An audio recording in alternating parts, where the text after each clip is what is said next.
si on en croit l'adjoint au ministre de la Défense russe, eh bien, tout est sous contrôle. Regardez ce qu'il dit. Nous terminons le blocage des forces et moyens qui sont entrés sur le territoire de Koursk. Et lentement, nous commençons, comme on dit, à combler toutes les lacunes. Et regardez ce qu'il dit ensuite. L'ennemi subit de très lourdes pertes, à la fois en équipement et en main-d'œuvre. Général Perruche, vous qui suivez la situation sur le terrain, propagande ou réalité? Il manque comme un arracheur de dents. C'est de la communication de pure propagande, évidemment. On voit bien que la difficulté qui a été soulevée de la mobilisation, elle présente effectivement elle se présente sous deux formes très difficiles à gérer par le président Poutine. Décréter une mobilisation générale, ça n'est possible que si vraiment la patrie est en danger. Mais comment expliquer à ses concitoyens qu'un État qui n'est même pas considéré comme un État, qui est peuplé de quelques terroristes, pourrait mettre en danger la Grande Russie? C'est pas très crédible. Donc la mobilisation générale me paraît exclue. Une mobilisation partielle, elle a un problème, c'est qu'elle est injuste. Sur quels critères mobiliser les gens? Et pour que n'en toucher qu'une partie, si vous voulez. Et c'est la raison pour laquelle le président Poutine, jusqu'ici, a usé de tous les expédients possibles pour constituer des effectifs sans avoir à toucher à cette force vive de la jeunesse de la Russie. Donc voilà la situation qui se présente devant lui. Et maintenant, la difficulté, ça va être de résoudre dans des délais acceptables cette situation de prise territoriale par l'Ukraine d'un morceau de la Sainte Russie. Et pour ce faire, il a besoin de temps. Il a besoin de temps.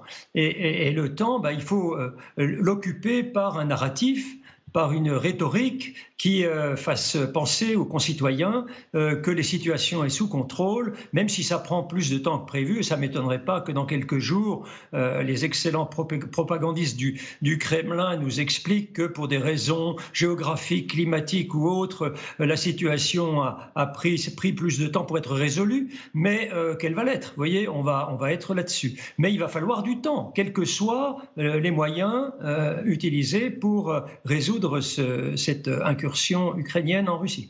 Mais si on regarde bien le discours de propagande de la Russie, en termes de sémantique, le Kremlin avait déjà envoyé un message à sa population en parlant de situation de guerre. Et là, c'est encore plus frappant car ça touche directement le territoire russe par voie terrestre. Mais regardez cet objectif de la Russie que nous avons retrouvé, atteindre son objectif de porter les effectifs de l'armée à 1,5 million de soldats au sein de l'armée russe en 2026. Elsa Vidal, on est loin du compte. Oui, alors les calculs sont extrêmement flous et ils incluent un nombre d'armes extrêmement variées.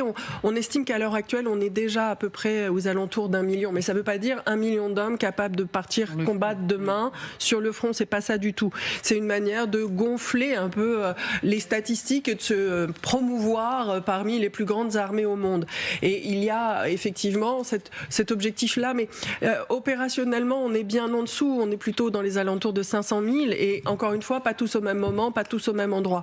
En revanche, il va y avoir à l'automne de nouveaux appelés, et là, on est sur les alentours de 110 000 à 120 000. Parce qu'on rappelle qu'il y a donc deux une mobilisation printemps et automne. Bien sûr, oui. Alors, la personne dont vous répercutiez les propos, là, Abti Alaoudinov, bon, ce monsieur, il est quand même dans un caca noir, parce que c'est lui qui gère le groupe Akhmat.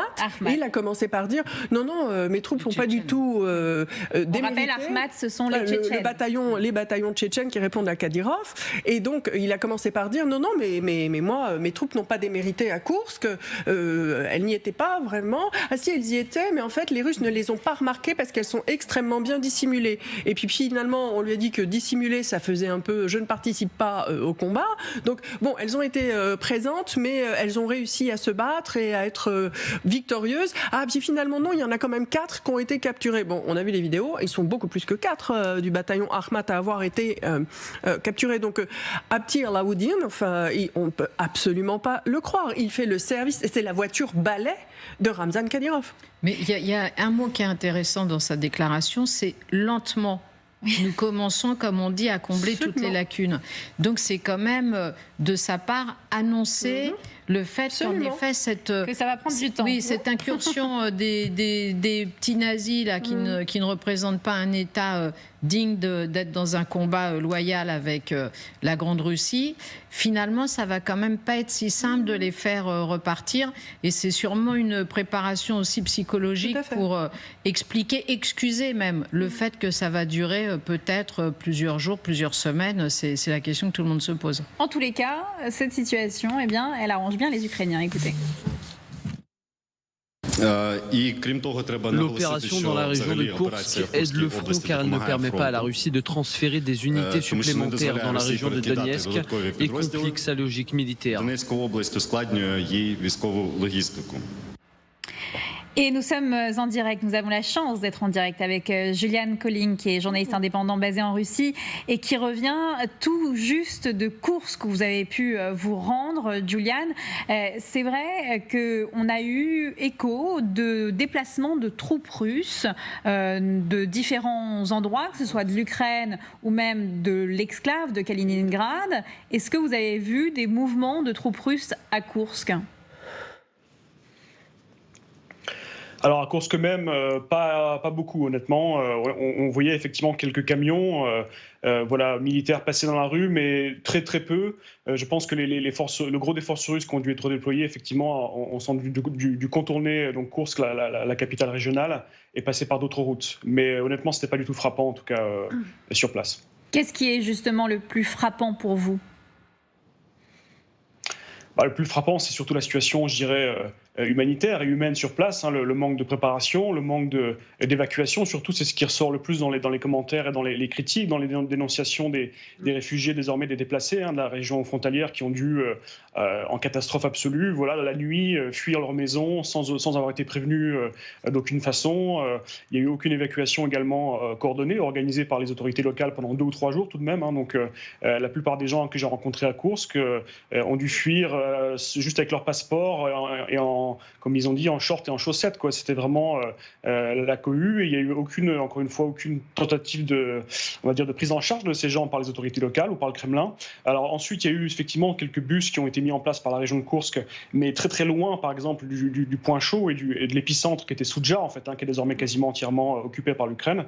Et les habitants de Soudja ont dû fuir par leurs propres moyens, en fait, avec des voitures, certains par bateau, même par la rivière, à pied. C'était vraiment, visiblement, en tout cas, d'après les témoignages, la panique et la cohue, une fois de plus. Les gens étaient cachés dans les caves également, sans lumière, sans électricité, sans réseau mobile. Et donc un camouflet, en fait, au niveau surtout humanitaire et aussi au niveau militaire, on pourra en reparler.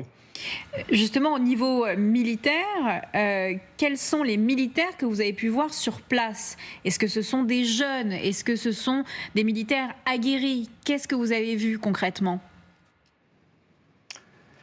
Alors, excusez-moi, je dois répondre à ce que j'ai dit au début, mais j'ai pas vu moi de militaires réellement. J'étais vraiment à Koursk, donc la capitale régionale, où c'est surtout j'ai fait un reportage sur les déplacés, les gens qui ont dû fuir les régions frontalières. Des militaires, moi-même, j'en ai pas réellement vu. Même dans le train pour aller à Koursk, il y avait pas de militaires plus que ça, pas plus que d'habitude en tout cas. Donc je pense que tout s'est fait par des chemins détournés. Après, si vous voulez parler de qui a été envoyé sur place, vous l'avez un peu dit, c'est-à-dire que c'est beaucoup des gens visiblement qui étaient en LNR, en DNR également, dans différentes directions autour de Donetsk aussi, qui ont été, renvoyés vers Koursk.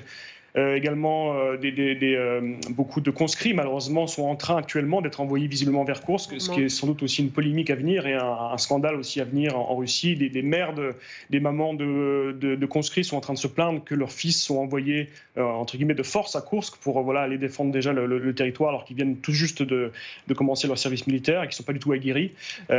Aussi, on a vu effectivement peut-être des Tchétchènes qui ont été envoyés. Alors, visiblement, ils étaient déjà sur place, en fait, mais n'ont pas fait grand-chose apparemment pour limiter l'avancée ukrainienne au début en tout cas. Wagner aussi, on entend que Wagner aurait renvoyé des unités. Alors qu'est-ce que Wagner désormais, on ne sait pas trop, mais pour l'instant c'est flou tout ça. Et en fait, comme souvent en Russie, on ne sait pas trop concrètement en tout cas quel nombre d'hommes a été envoyé à Koursk concrètement.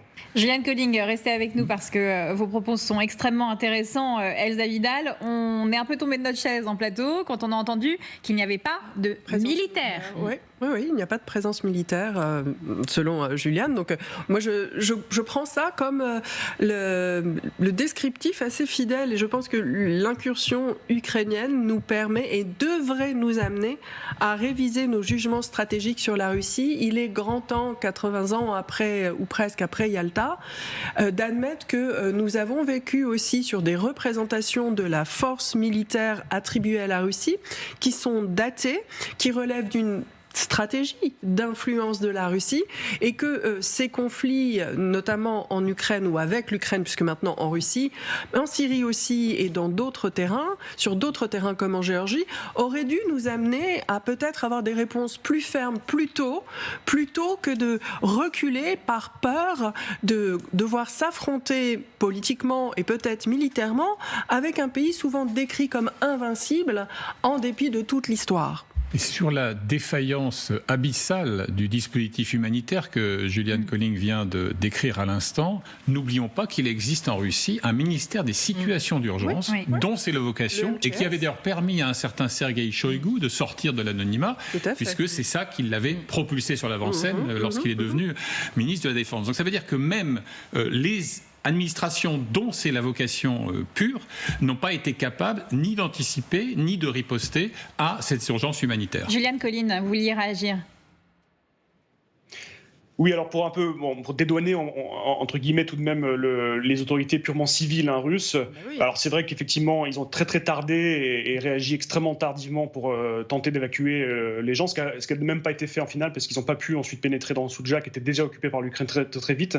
Mais c'est surtout en fait les gens sont surtout critiques sur l'armée russe en fait et sur le renseignement russe. Pourquoi ? Parce qu'effectivement ils n'ont pas prévu ou en tout cas pas su arrêter ou protéger la frontière comme il fallait et n'ont pas su voir venir cette opération tout de même massive, très importante de l'Ukraine, avec visiblement des milliers d'hommes qui ont été envoyés donc rapidement vers la région de Koursk, Et donc l'essentiel des critiques en fait à Koursk même était surtout réservé à la défense russe qui n'a pas su en tout cas d'abord protéger ses frontières correctement. On le disait, il y avait visiblement que quelques unités de conscrits, de jeunes soldats et peut-être aussi Armat qui étaient présents dans la région de Koursk avant l'incursion, ce qui est très faible. Donc c'était vraiment du gruyère, c'était vraiment une passoire cette frontière. Et ensuite, le fait que le renseignement russe n'a pas su, malgré tous ces drones, malgré les hélicoptères également très nombreux dans la région, n'ont pas su voir s'amasser les troupes ukrainiennes, n'ont pas su voir venir cette incursion. Et c'est extrêmement grave en fait de ne pas avoir su la prévenir. Alors est-ce que la Russie s'est dit c'est pas grave et on va laisser faire parce que la priorité c'est le Donbass peut-être. Mais encore une fois, les critiques des gens là-bas sont les gens sont très remontés contre on va dire l'incurie du renseignement russe et des militaires russes. Et beaucoup disaient déjà si Prigojine était encore vivant, si Wagner avait été plus présent, ça ne serait pas arrivé. Des critiques habituelles. Mais encore une fois, c'est un camouflet surtout pour le fait de ne pas avoir su empêcher cette incursion.